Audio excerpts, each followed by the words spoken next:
Je vais très rapidement me présenter pour ceux qui ne me connaissent pas ou avec qui je n'ai pas eu l'occasion encore d'interagir.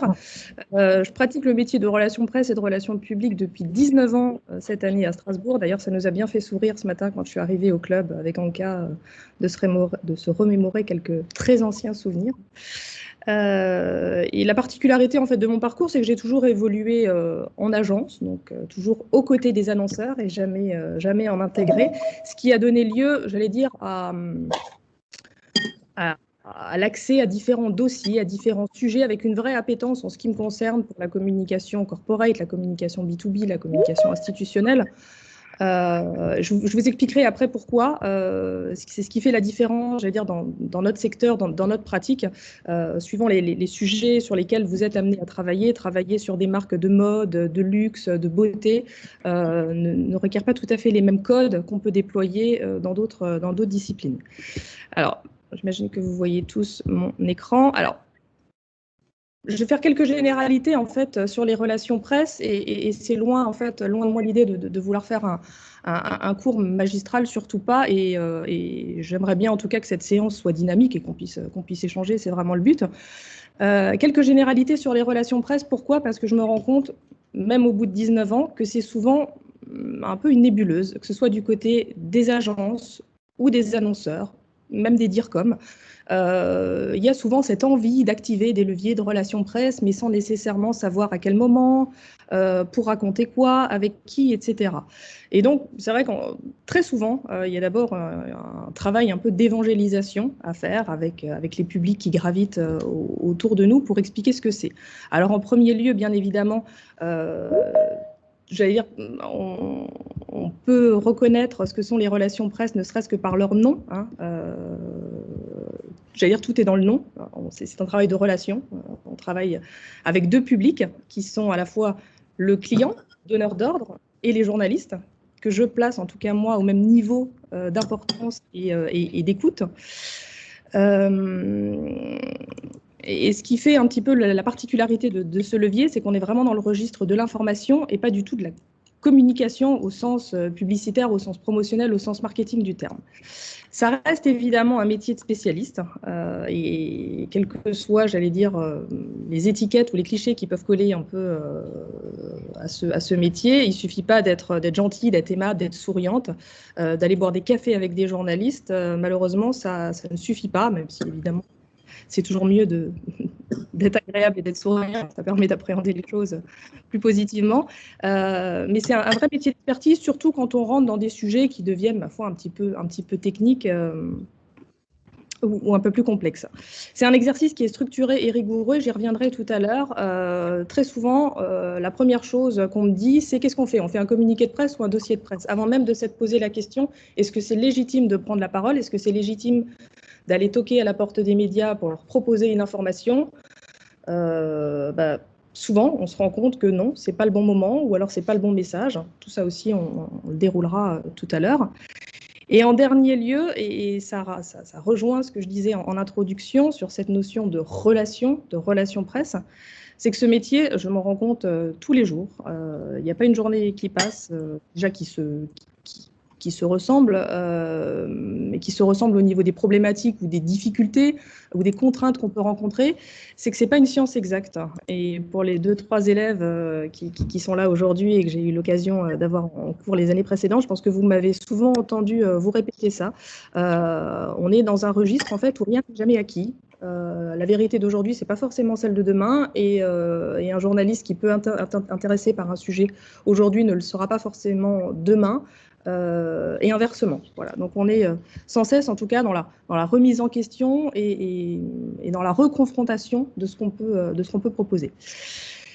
Et pour faire le lien aussi avec ce que je disais à l'instant, sur les deux publics avec lesquels on doit interagir quand on fait des relations presse, qu'elles soient à destination des consommateurs ou d'une cible plus professionnelle et d'une cible B2B, on est un peu dans ce double exercice du latin et du grec. Et il y a quelques jours, quand je commençais à préparer la présentation pour aujourd'hui, je suis tombée sur Instagram, en tout cas sur cet extrait d'un livre de Léa Salamé. Je vous laisse lire le contenu. Mais je me suis pleinement reconnue aussi dans ce descriptif. C'est-à-dire que quand on fait ce métier, il faut à la fois très bien comprendre les personnes ou l'entité qu'on va accompagner, donc il faut vraiment rentrer dedans, tout en étant un satellite extérieur. Donc il faut comprendre la philosophie de l'entreprise, la psychologie du dirigeant, les volontés, éventuellement les écueils que l'entreprise aurait déjà pu rencontrer par le passé. Et en même temps, il faut comprendre le grec, et le grec, c'est les journalistes qui ont aussi leur propre code, leurs propres habitudes. Il faut essayer de faire converger tout ça pour donner lieu à une forme de résonance. Alors, si on s'intéresse un petit peu davantage aux relations presse B2B, j'entends souvent que les relations presse B2B, ça n'est valable que pour les industriels qui sont dans des secteurs d'activité hyper pointus, hyper techniques, etc. Non, pas du tout. On n'est pas obligé d'être fabricant de vis, de boulons ou de systèmes ultra sophistiqués pour travailler avec la presse professionnelle, avec la presse spécialisée. On va le voir tout à l'heure, je vous présenterai quelques exemples pour rebondir là-dessus et pour illustrer ce que je vous dis. Mais on a en tout cas en France la chance de voir... Pardon, est-ce que je peux demander aux intervenants de couper vos micros parce que c'est des bruits satellites? Merci. C'est pas le seul apanage des vis et des boulons, on le verra tout à l'heure. On peut faire des relations presse quand on est dans d'autres secteurs d'activité, même quand on est dans des secteurs d'activité qui sont, ma foi, presque beaucoup plus proches des univers consumer. Il y a cette possibilité de travailler. Alors attendez, il y a des gens en salle d'attente.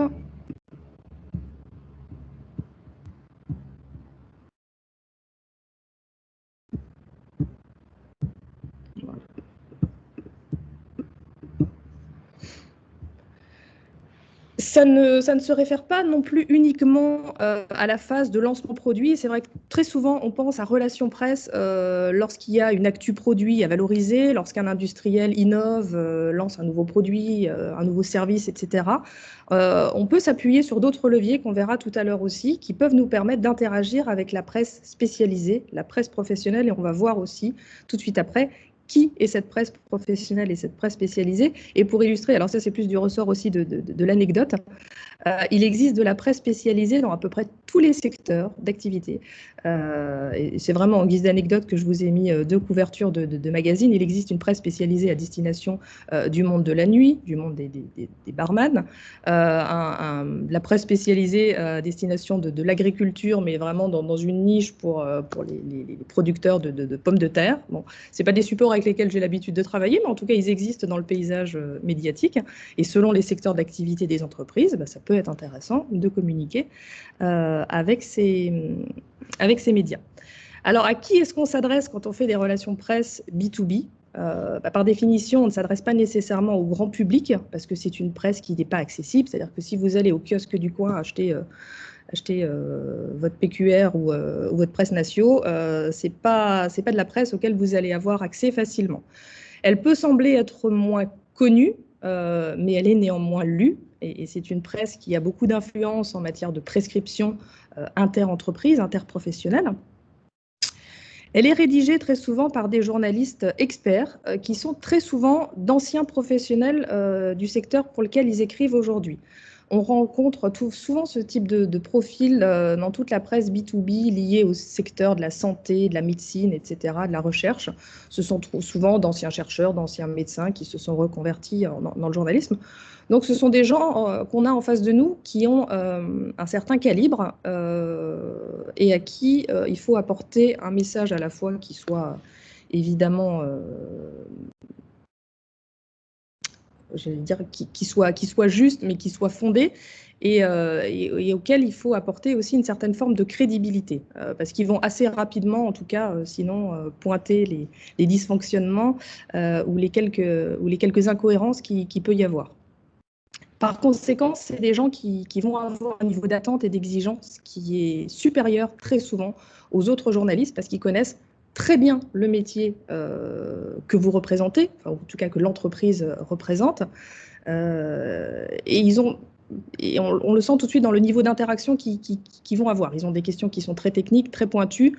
Donc, soit vous avez, vous, en tant que chargé de relations presse, le niveau nécessaire pour leur apporter ce niveau d'information, ou soit il faut trouver au sein de l'entreprise le bon interlocuteur qui va pouvoir répondre aux questions et délivrer un avis d'expert. Alors pourquoi est-ce que c'est intéressant de publier des contenus dans ces médias B2B, quand bien même ce sont des médias qui sont peu connus du grand public ou des personnes extérieures qui gravitent autour de l'entreprise, ça ne signifie pas qu'elles ne sont pas lues et surtout pas respectées au sein du domaine d'activité.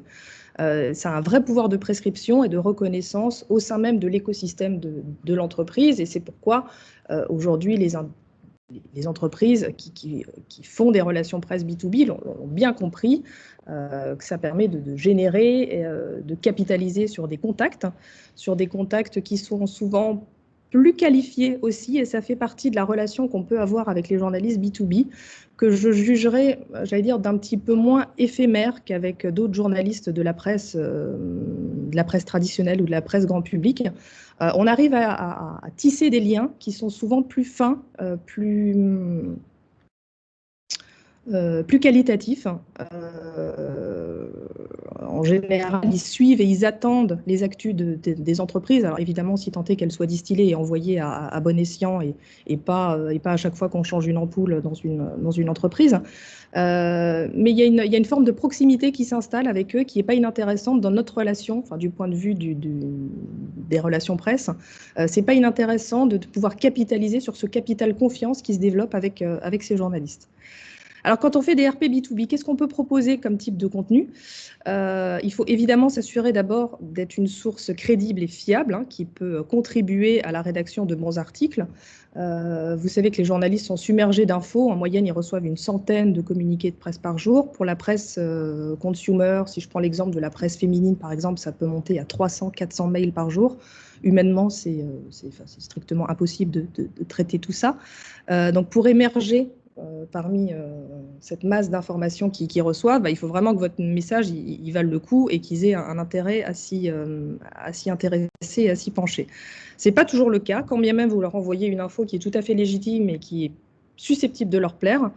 Vous n'avez pas toujours la garantie d'émerger, d'où l'importance de ce que je disais à l'instant, c'est de cultiver cette relation. Et en règle générale, on se rend très vite compte que lorsqu'ils vous identifient, lorsqu'ils identifient une entreprise qui a l'habitude de communiquer régulièrement, et avec sérieux, on arrive à émerger tout doucement et à gravir un peu les échelons de l'iceberg pour sortir. Ça ne veut pas dire que c'est gagnant à chaque fois, ça ne veut pas dire qu'ils vont prendre, entre guillemets, ou acheter l'information, et je dis acheter avec vraiment des très gros guillemets, votre information, mais en tout cas, ça vous donne des possibilités d'émerger qui sont d'autant plus significatives. Quel type de contenu proposer dans la suite? Faute de savoir comment s'y prendre, malheureusement, de nombreuses entreprises en fait, laissent passer des opportunités parce qu'elles communiquent de façon très sporadique, ou alors le pire qui puisse arriver, c'est de communiquer exclusivement lors d'une gestion de crise. Et c'est ce qui est extrêmement dommage, et c'est ce qu'on appelle un peu les RP SAMU dans le jargon, c'est-à-dire d'agiter l'étendard dès lors qu'il se passe quelque chose. Et c'est là qu'on se rend compte en fait de tout l'intérêt qu'on peut mener en amont avec un travail de relations presse et surtout de qualification de nos fichiers et de nos contacts. C'est que le jour où vous avez une crise qui vous tombe sur le coin de la tête, ça ne veut pas dire que ce sera plus facile, mais il y aura déjà, vous serez l'entreprise aura au moins le mérite d'être en terrain un peu connu, à défaut d'être en terrain conquis, parce que ça, on ne l'est jamais complètement, mais à minima en terrain connu, ce qui peut quand même favoriser le dialogue lorsqu'on est dans des situations un peu tendues. Alors, à quelle occasion est-ce qu'on peut faire des relations presse ? En règle générale, ça c'est valable aussi pour la presse traditionnelle, de la presse conso, en règle générale, on a deux portes d'entrée. On a la porte d'entrée de l'actu qui motive à prendre la parole à un instant T parce qu'il va se passer quelque chose, ou alors sur des sujets de fond qui n'ont pas d'empreinte directe avec l'actualité, avec une actu calendaire, mais qui peut tout autant intéresser les journalistes, où vous allez plutôt être contributeur et vous allez les nourrir d'une certaine manière de contenu. Alors, Qu'est-ce qu'on peut ranger dans la rubrique des actus quand on est une entreprise? Sur quel type d'actu est-ce que je peux me baser pour essayer de bâtir une stratégie média à court, moyen ou plus long terme? En presse B2B, il y a un format que les journalistes aiment beaucoup, c'est ce qu'on appelle les études de cas, les case studies, c'est la même chose. C'est de montrer, en fait, c'est d'apporter en quelque sorte la preuve par l'exemple. Je montre, je suis industriel, j'ai effectué une prestation pour un client et je montre ce qui s'est passé. Et là, on est dans un espèce de cercle vertueux où il y a de la prescription entre professionnels.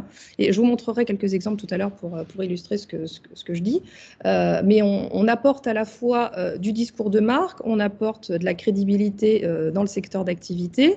On montre qu'il y a une certaine forme de prescription entre pairs, entre entreprises qui sont issues du même secteur d'activité ou pas. C'est vraiment un format qui est plébiscité et très apprécié des journalistes qui évoluent dans la presse professionnelle ou la presse spécialisée. Autre levier à l'occasion des salons professionnels, alors hélas depuis un an c'est un peu compliqué, mais d'ordinaire, et j'espère qu'on arrivera à accéder à nouveau à une certaine forme de normalité au plus vite. Les salons professionnels sont un vrai catalyseur pour les relations presse B2B. Et c'est dommage parce que beaucoup de participants, en tout cas, ou d'exposants à ces salons, ignorent cette facette. Alors, je ne sais pas si c'est un défaut de communication de la part des organisateurs de salons, mais à peu près tous les salons professionnels, en tout cas, disposent à minima d'un service presse ou d'un organe qui centralise les demandes et dont la vocation est de valoriser ce qui va être présenté par les exposants au moment du salon. Donc, pour les plus sophistiqués, je parle des salons type Polytech, type Batimat, etc., le CIRA, enfin voilà, tous ces grands salons pro. On est sur des salles de presse qui sont extrêmement bien organisées, des salles de presse physiques. Donc, vous avez un endroit au sein de l'organisation du salon qui accueille les journalistes toute la journée, qui met à disposition tous les kits médias des exposants, qui organise des conférences de presse, qui organise des rendez-vous one-to-one. Enfin, il suffit un tout petit peu de s'intéresser, de pousser les portes de l'organisation pour se rendre compte que finalement, on a beaucoup de possibilités de prendre la parole et de prendre attache avec des journalistes au moment de ces salons. Eux-mêmes viennent faire leur marché de l'information aussi pendant ces salons, parce que c'est là où ils peuvent rencontrer physiquement les entreprises avec lesquelles ils sont en relation le reste de l'année, découvrir des produits, rencontrer des dirigeants qui seraient présents sur le salon. Donc c'est vraiment un angle qui est très important pour le secteur des RP B2B. Alors depuis un an, comment ça se passe? Alors, il y a des salons qui ont choisi de se maintenir sous un format un peu différent, sous un format virtuel, et pour lesquels on arrive tant bien que mal quand même à garder ce lien avec les journalistes. Alors, l'exercice se fait très souvent parce qu'on est en train de faire, nous, ce matin, par un exercice digital à distance, en organisant des webinaires, des conférences de presse à distance, etc. Ma foi, tout le monde se réinvente et tout le monde s'adapte. Autre possibilité aussi pour prendre attache avec les journalistes, pour faire part d'actualité, c'est tout ce qui est du ressort du carnet de la nomination lorsqu'il y a des changements hiérarchiques au niveau d'une entreprise. C'est aussi un bon moyen, en tout cas, de prendre contact et de garder le lien avec les journalistes en les informant de la vie de l'entreprise, tout simplement. Les actus corporate, bien évidemment, une entreprise qui investit, une entreprise qui est récompensée par un award ou par une récompense quelconque, par un partenariat qu'elle peut nouer avec une autre entité. Et bien évidemment, l'actualité produit lorsqu'il y a de l'innovation, lorsqu'il y a des lancements, lorsqu'il y a des repositionnements de gamme, etc. Ça aussi, les journalistes de la presse professionnelle sont extrêmement friands et demandeurs de ce type d'informations. Pour les sujets de fond, c'est un petit peu différent, puisque là, vous l'avez bien compris, on est moins en prise avec l'actualité et avec le calendrier. Néanmoins, on peut proposer tout au long de l'année des sujets qui collent évidemment avec la ligne éditoriale des supports qu'on va viser, sur des sujets qui soient en lien avec les ressources humaines, avec la politique RSE de l'entreprise, ou les démarches développement durable qui peuvent s'effectuer. Et surtout, et ça c'est vraiment le job du service presse, enfin, en tout cas de l'attaché de presse, c'est de scruter les opportunités rédactionnelles des médias. Alors en tant que pro, on a quelques outils, quelques bases de données qui nous permettent de le faire, mais qu'est-ce qui va surtout nous permettre de le faire et de saisir une prochaine opportunité rédactionnelle? C'est ce lien qu'on peut cultiver tous les jours avec les journalistes, de les avoir très régulièrement au téléphone, enfin d'interagir quelle que soit la façon avec eux, pour savoir ce qui les intéresse, ce sur quoi ils ont prévu d'écrire dans le numéro suivant ou 2 numéros après, ou que sais-je, ou quels sont les dossiers spéciaux sur lesquels ils vont travailler. Et par effet de ricochet, vous allez nourrir vous-même votre propre vivier de sources d'infos et pouvoir proposer des sujets qui peuvent éventuellement matcher et intéresser ces journalistes. Alors, quelques conseils pour émerger, pour capter l'attention parmi ce flot d'informations qu'ils reçoivent quotidiennement. Je vous le disais, un journaliste reçoit en moyenne une centaine de communiqués de presse par jour, beaucoup plus dans la presse conso, lorsqu'on va dans la presse maison, déco, féminine, etc. Là, on dépasse carrément des chiffres qui dépassent l'entendement, et ils sont eux-mêmes dépassés. D'ailleurs, ils vous le disent, j'ai pas vu, j'ai pas lu, ça me dit rien. Voilà, ça c'est ce que vous entendez 9 fois sur 10 lorsque vous les contactez. Donc, 5 conseils, si on peut résumer, pour capter l'attention des journalistes, c'est d'avoir une stratégie précisément réfléchie. Et ça renvoie avec ce que je disais au début de la rencontre. Très souvent, que ce soit les agences, les entreprises, lorsqu'elles contactent un service RP pour initier une campagne de relations presse, la première question c'est je sais pas, est-ce qu'il faut faire une conférence de presse ou est-ce qu'il faut pas en faire, est-ce qu'il faut la faire dans un hôtel, est-ce qu'il faut la faire dans une salle, enfin, on est tout de suite dans des préoccupations très pratico-pratiques, alors que si ça se trouve c'est pas du tout une conférence de presse qu'il faut faire, c'est peut-être même pas de relations presse du tout, et d'ailleurs ça m'arrive assez régulièrement en fait, non pas de décliner des propositions, mais en tout cas de décliner l'approche, parce qu'elle me semble pas bonne. Et je répète, en tant qu'attaché de presse, on a cette double responsabilité de satisfaire à la fois le client, donneur d'ordre, l'annonceur, mais de satisfaire aussi le journaliste, qui lui aussi est en quelque sorte votre client et qui vous accorde sa confiance et qu'il ne faut pas décevoir. Donc, avant d'imaginer comment est-ce qu'on va faire ou avec quels outils, avec quels moyens, faut vraiment s'attacher à poser une stratégie qui soit méthodique et qui réponde aux objectifs. Un ciblage presse ultra qualifié, ça je pense que vous pouvez faire un sondage auprès de n'importe quel journaliste que vous allez croiser, quel que soit le support pour lequel ils travaillent. D'ailleurs, c'est assez drôle sur les réseaux sociaux souvent de lire leurs petites anecdotes, de communiqués qu'ils peuvent recevoir qui sont complètement à côté de la plaque de sujets sur lesquels ils écrivent ou de médias pour lesquels ils sont employés. Et c'est là qu'on se rend compte en fait que soit les gens achètent des bases de données ou louent des bases de données, mais enfin où ils prennent, j'en sais rien, ils prennent l'annuaire du club de la presse et ils remplissent dans un tableau Excel toutes les adresses mail qu'ils trouvent et ils balancent leur communiqué en se disant au petit bonheur la chance, si ça tombe c'est bien.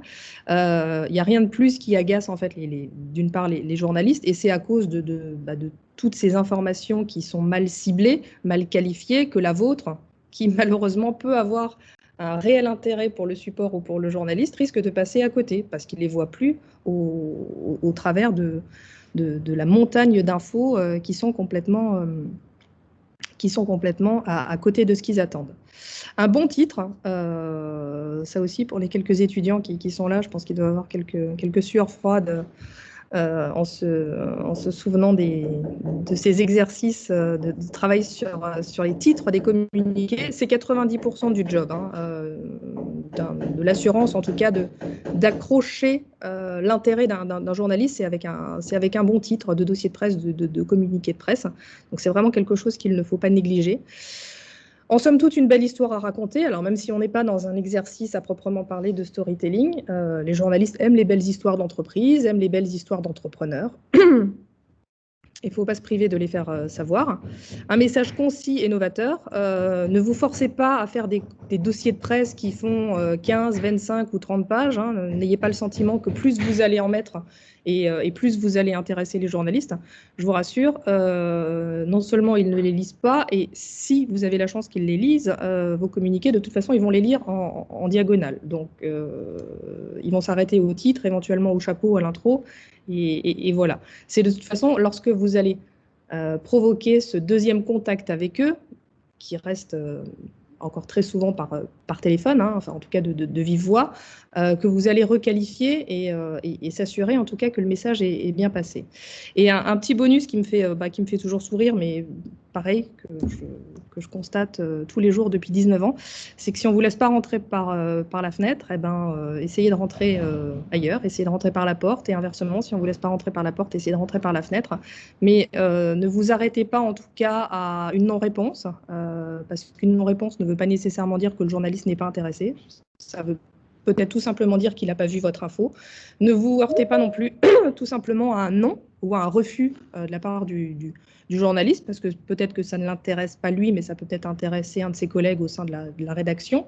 Donc, quand on fait ce métier, il y a un petit côté, j'allais dire, opiniâtre. Il ne faut pas lâcher le morceau, parce que sinon, effectivement, on risque d'avoir des résultats qui sont assez déceptifs. Donc, il faut avoir un petit côté un peu double.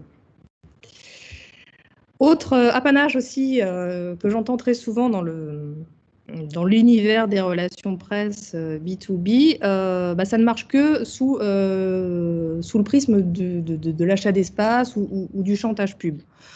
Je ne peux que en fait me référer à ma propre expérience et au travers des nombreux sujets, des différents sujets que j'ai pu traiter. Il y a certains supports, oui, qui fonctionnent comme ça. On arrive très vite en fait à les isoler ou à les éliminer, mais en aucun cas on est soumis à de l'achat d'espace publicitaire pour obtenir du rédactionnel en contrepartie. Les journalistes s'attachent en premier lieu à une info qui vaut le coup d'être traitée. Et la plupart, quand même, sont en dehors de ces considérations et font très bien la distinction entre la régie pub et leur travail éditorial.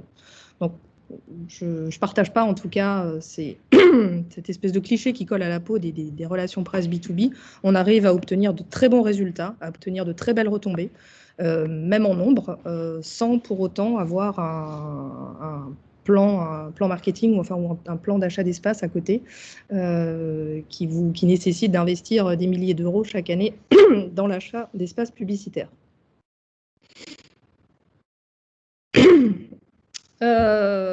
Je vous propose évidemment de mettre un pas dans l'univers du digital et de l'influence. Bien évidemment, ce n'est pas nouveau. Je ne vais pas enfoncer des portes ouvertes en vous disant que le digital, que le métier de l'influence, des relations presse digitales ont fait leur entrée depuis quelques années maintenant dans le paysage et dans ce qu'on pratique tous les jours. Ce qui est intéressant, c'est par le prisme du B2B, on se rend compte qu'on arrive aussi à toucher cette fameuse cible d'influenceurs, de blogueurs, d'ambassadeurs qui s'intéressent eux aussi à des sujets qui sont techniques, qui sont pointus, qui ne sont pas nécessairement que du ressort de la mode, des bijoux ou de la beauté. C'est ce qui permet en tout cas de toucher d'autres cibles avec des canaux de diffusion différents, en gardant toujours quand même à l'esprit d'avoir cette approche technique et cette approche professionnelle pour toucher les bonnes cibles, et de ne pas négliger non plus les autres canaux de conversation qui émergent et sur lesquels on se doit d'être quand on fait ce métier. Hein. Je pense notamment à des réseaux sociaux comme Twitter ou comme LinkedIn, qui sont tout à fait adaptés pour développer des sujets B2B et pour entamer de la conversation avec les journalistes. Il y a d'autres moyens et d'autres canaux pour des sujets, on va dire, plus consumer ou plus lifestyle. Pareil, quelques images pour vous montrer en tout cas que ce n'est pas incompatible de faire de l'influence ou en tout cas de faire des relations presse digitales lorsqu'on fait du B2B. Il existe des influenceurs très connus, très suivis. Là, par exemple, c'est un influenceur dans le secteur des high-tech et des nouvelles technologies. Il y a une explosion aussi des youtubeurs agriculteurs. Il y a plusieurs chaînes qui sont en train de cartonner. Je ne sais pas si c'est l'effet l'amour est dans le pré, mais enfin, en tout cas, il y a bon nombre de chaînes qui mettent en scène des agriculteurs qui partagent leur quotidien et qui deviennent en quelque sorte aussi des ambassadeurs de la filière. Dans cette même veine, on se rend compte que notre métier, c'est pas tout à fait nouveau non plus, mais qu'on a une espèce de transformation, en tout cas des relations presse traditionnelles en PR. Alors là, c'est l'acronyme anglais, hein, les public relations. C'est de convertir en tout cas tout l'écosystème presse qu'on peut avoir autour de nous et de le faire émerger à la fois sur les réseaux sociaux, sur les leaders d'opinion, voire sur des actions de lobbying, des affaires publiques, pour émerger et pour rassembler, pour fédérer le plus possible autour de l'entreprise. Et c'est tout cet ensemble d'outils que vous allez mettre bout à bout qui vont vous permettre de gagner en efficacité, en crédibilité, en visibilité, bien évidemment, en audience. Alors, quelques exemples pour poursuivre, hein, quelques exemples de campagnes sur lesquelles je travaillais récemment. Trilux, qui est l'un des leaders de l'éclairage professionnel, une entreprise, un groupe allemand, qui a récemment communiqué en tout début d'année, à la rentrée au mois de janvier, sur une installation qu'ils ont effectuée sur le site de stockage de l'entreprise Yves Rocher, qui est basée en Bretagne, son site de stockage qui fait à peu près plus de 30 000 m². Ils ont entièrement rénové tout l'éclairage, ce qui a donné lieu à des économies d'énergie d'une diminution de près de 50%, un gain aussi en confort de travail pour tous les salariés de cette plateforme logistique en termes d'ergonomie, parce que l'éclairage était plus approprié pour des gens qui passent leur journée enfermés dans ces immenses halls. Et ça a donné lieu à évidemment plusieurs retombées presse, dans la presse spécialisée éclairage, industrie, mais aussi, comme dans l'exemple que vous pouvez le voir, dans un magazine spécialisé du secteur de l'industrie cosmétique, qui s'est fait le relais de cette fameuse étude de cas, de ce fameux case study dont je faisais écho tout à l'heure, dont je faisais référence tout à l'heure, parmi les leviers qui peuvent vous permettre de prendre la parole avec les journalistes. Autre sujet que les Strasbourgeois, et pas que, connaissent bien, c'est le Forum européen de bioéthique qui a eu lieu fin janvier dernier, pour lequel, bien évidemment, il y a un gros travail aussi de relations presse B2B. Un article, là, typiquement dans le quotidien du médecin. Donc là, on est pile dans la cible professionnelle qui intéresse le forum, qui s'est fait l'écho d'une des conférences et de l'un des invités du programme de cette année. Autre sujet, France, tu remarqueras que c'est une petite dédicace. ETENA, qui est la cellule des étudiants entrepreneurs de l'Université de Strasbourg et de l'Université de Haute-Alsace, qui forme les étudiants à devenir entrepreneurs en marge et en parallèle de leurs études. Il y a l'octroi d'un prix chaque année qui est délivré au mois d'octobre, et cette campagne de communication qui a donné lieu à pas mal d'articles dans la presse généraliste pour présenter le lauréat, qui est le jeune homme que vous voyez en photo, qui est un étudiant doctorant en physique nucléaire, mais qui a donné lieu bien évidemment aussi à des publications en presse B2B dans le secteur d'activité dans lequel il évolue. Dernier exemple, là c'est pour vous montrer qu'on peut faire des relations presse de manière, j'allais dire, opportune et qu'il ne faut pas se heurter à un refus. AMCC fait partie d'un groupe bien connu et fabricant de portes et de fenêtres.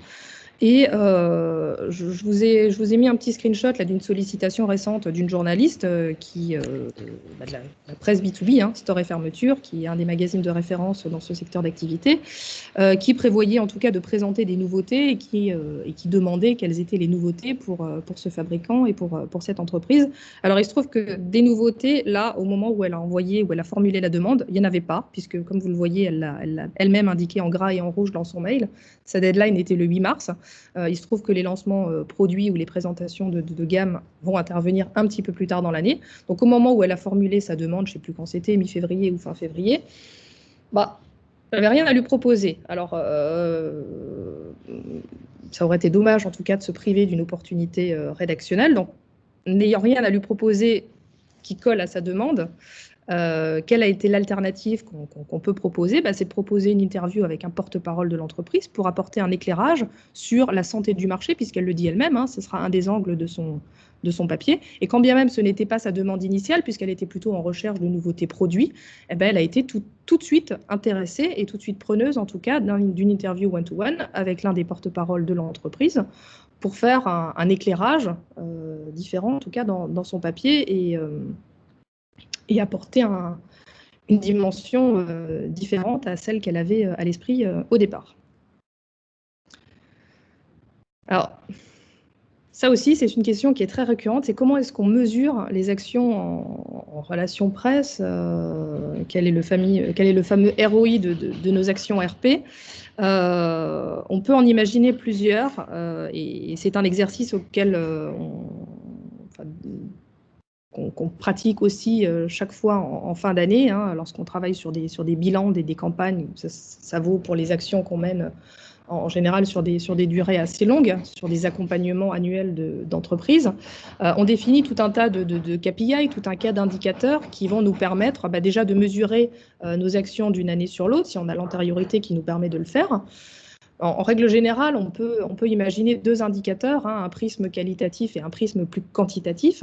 Parmi les prismes qualitatifs, qu'est-ce qu'on peut étudier? C'est le taux de reprise des messages clés, la tonalité des articles. Est-ce que c'est des articles qui sont plutôt très positifs, parfois un peu négatifs, neutre pour certains? Quelle est la part de voix parmi les autres acteurs du marché? Est-ce que la presse pro parle à 80% de vos concurrents et quasiment jamais de vous? Faut peut-être se poser la question de pourquoi.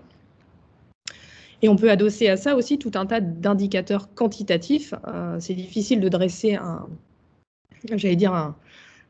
une grille de lecture fixe, parce que ça va bien évidemment dépendre des objectifs et de ce qu'attend l'entreprise. Alors, on est sur des informations beaucoup plus factuelles, comme le nombre de parutions, la fréquence, le nombre d'interviews qui ont pu être accordées. Est-ce que vos articles sont en majorité illustrés ou pas, dans quelle rubrique elles paraissent, etc. Bon, on peut y associer tout un tas d'indicateurs qui vont vous permettre d'une année sur l'autre, de mesurer la performance de vos actions RP. Volontairement, je n'ai pas mis dans ce slide un indicateur que les annonceurs adorent, c'est l'équivalent du coût publicitaire. Parce que je trouve que c'est un indicateur qui ne veut pas dire grand-chose et la force et l'impact que peut apporter un article n'est pas le même qu'un équivalent espace publicitaire. C'est-à-dire que si vous avez un article d'une demi-page, vous ne pouvez pas comparer sa force de frappe avec un encart pub d'une demi-page.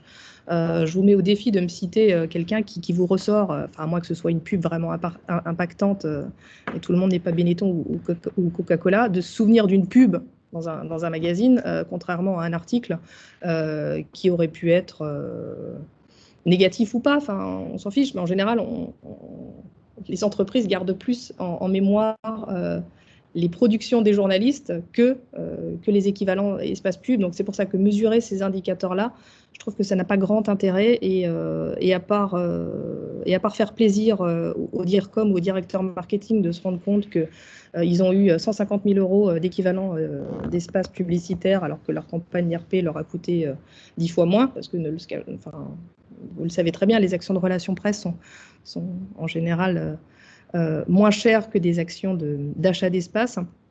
Je trouve que ça n'a pas grand intérêt. Voilà. Je crois qu'on arrive à la fin. Je vois qu'il est déjà 9h20 et je me rends compte que j'ai beaucoup parlé et j'aimerais bien vous entendre en tout cas sur vos expériences respectives, sur vos ressentis, sur vos questions.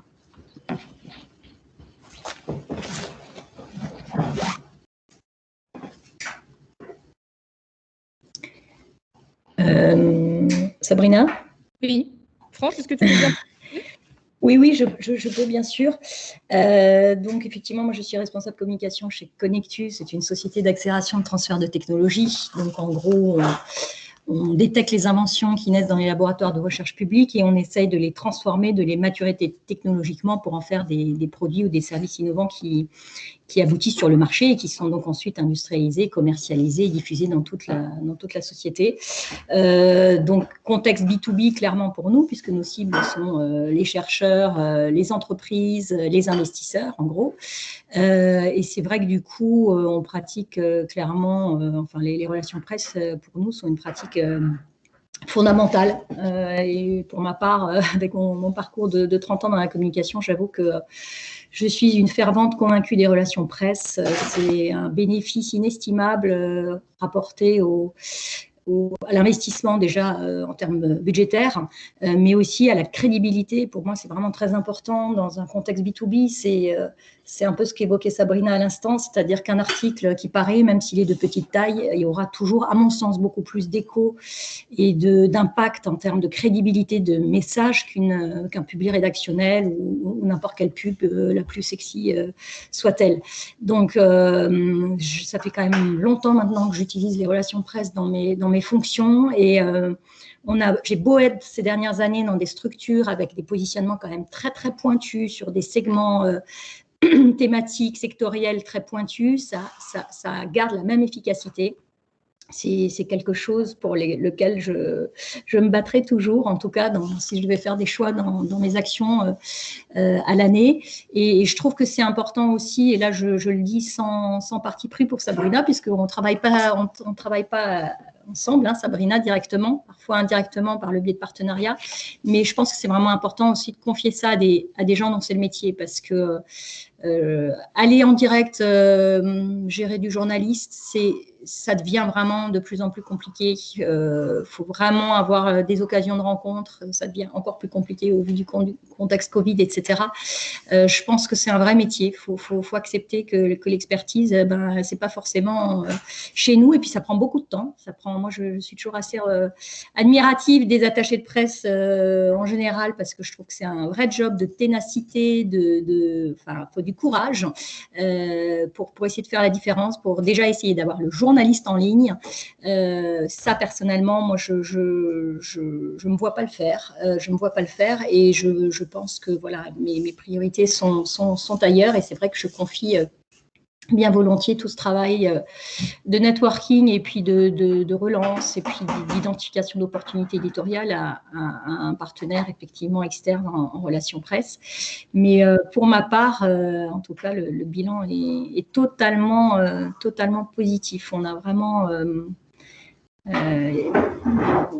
c'est très efficace. Sincèrement, c'est très efficace, mais je rejoins aussi Sabrina sur l'importance, le rôle que peuvent avoir les responsables de communication dans leur structure. C'est souvent d'arrêter ou de calmer leur patron ou leur patronne, parce que finalement, pour quelqu'un en interne, le sujet est toujours d'extrême importance et capital, etc. Mais notre rôle, c'est vraiment de les aider de leur apprendre à relativiser et surtout à leur dire qu'effectivement, dans une journée, le journaliste, il n'a pas que notre sujet, il a 100 à 200, 300 sujets qui tournent dans sa boîte mail. Et donc, des fois, il faut savoir dire attends, non, ce sujet n'est pas suffisamment original, n'a pas suffisamment d'envergure, n'apporte pas forcément suffisamment de choses nouvelles. Je pense qu'il y a beaucoup d'erreurs qui sont commises et on sort du communiqué pour se rassurer parce qu'on pense que c'est important. Non, resituons bien la problématique, l'enjeu par rapport à ce que peuvent faire nos concurrents, à l'actualité du moment aussi, parce que des fois, il y a des contextes d'actualité. Il vaut mieux décaler un communiqué de 3 mois parce que ce n'est pas du tout le moment de le sortir parce qu'il va tomber aux oubliettes en 2 temps, 3 mouvements. Voilà, il faut vraiment avoir beaucoup d'humilité par rapport à l'attractivité de son propre sujet, je pense, et savoir dire non ou alors savoir reporter dans le temps. Je dirais que c'est mes principaux enseignements. Et le dernier enseignement où je me permets de réinsister, c'est effectivement l'importance capitale du titre, du chapeau introductif, ou j'allais dire même du chapeau tout court, parce que souvent on lit des courts textes d'introduction qui sont finalement pas des résumés, qui sont des introductions. Et non, l'idée, c'est bien de délivrer, enfin, Sabrina, tu me corriges si je me trompe, mais c'est bien de délivrer en quelques lignes un résumé le plus sexy possible de l'info pour capter le regard et l'attention du journaliste immédiatement. Et ça, c'est très important. Très souvent, à force de relecture, de cycle de validation par des partenaires, etc. Moi, je vois dans notre contexte, on a quasiment 5 à 6 partenaires qui relisent le communiqué. Donc, je peux vous dire que c'est aussi un combat, une énergie pour dire rappeler le partenaire en disant « je comprends ton souhait de correction, mais là, ce serait peut-être mieux de faire ça comme ça ». Voilà, il faut savoir où lâcher, mais où tenir, parce qu'on sait qu'à un moment donné, si on laisse faire tout le monde, le communiqué, il sera indigeste et il ne va plus ressembler à un communiqué. Un communiqué, il y a des règles de rédaction et ça aussi, c'est important de le respecter. Merci France pour ton témoignage. Tu vois, tu aurais pu prendre ma place ce matin parce qu'on voit qu'il y a des années de pratique. Oui, oui. Tu étais bien au fait des écueils qui entrent en compte dans nos pratiques quotidiennes et effectivement, je te rejoins en tout point. En tout cas, ça marche bien sur le B2B. Je trouve que on a beaucoup de sujets vraiment très, très ciblés. Hein. On pousse par exemple, des communiqués de presse sur des technologies innovantes, sur vraiment des sujets de micro-niche. Mais du coup, c'est chouette parce que justement, là, vous avez un public captif. Enfin, la presse pro, moi, je rejoins aussi Sabrina. C'est quand vous avez vraiment un sujet, vous pouvez lui vendre un vrai sujet qui l'intéresse très directement, quoi. Et du coup, c'est vraiment sympa d'essayer de faire la différence, quoi. Merci France. D'autres questions, d'autres témoignages, d'autres retours d'expérience?